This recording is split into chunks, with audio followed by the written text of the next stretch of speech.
आज आपण बनवणार आहोत गवारीच्या शेंगा. एकदम साधी आणि सोपी पद्धत आहे. त्याच्यासाठी साहित्य घ्यायचे आपल्याला. गवारीच्या शेंगा घेतलेल्या आहेत निसून आणि शेंगदाण्याचं कूट घेतलेलं आहे. 2 कांदे घेतलेले आहेत कट करून आणि हिरवी मिरची आणि लसूण घालून त्याचा ठेचा बनवून घेतलेला आहे बारीक मिक्सरमध्ये. एवढं साहित्य आहे आणि बाकी काही लागणार नाही. त्याच्यामध्ये थोडंसं तेल घेतलेलं आहे कढईमध्ये. त्याच्यामध्ये थोडीशी मोहरी घालायची, थोडेसे जिरे घालायचे, छान तडकू द्यायची त्याला.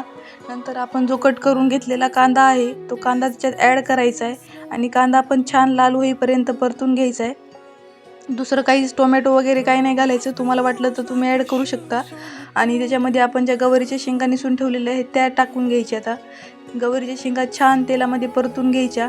2-3 मिनटं परतल्या तरी चालतात.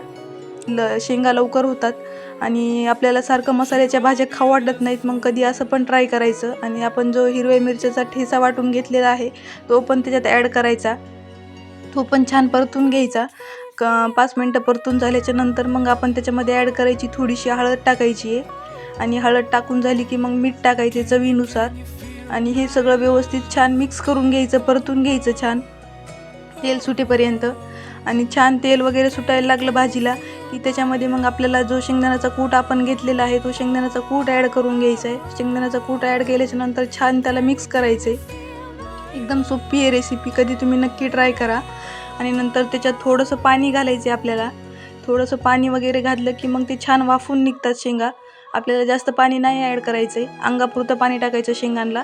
आणि छान परतून घेतल्याच्यानंतर 10 मिनटं झाकून ठेवायचं आणि भाजी आपली तयार आहे. कशी वाटली रेसिपी नक्की कमेंट करा.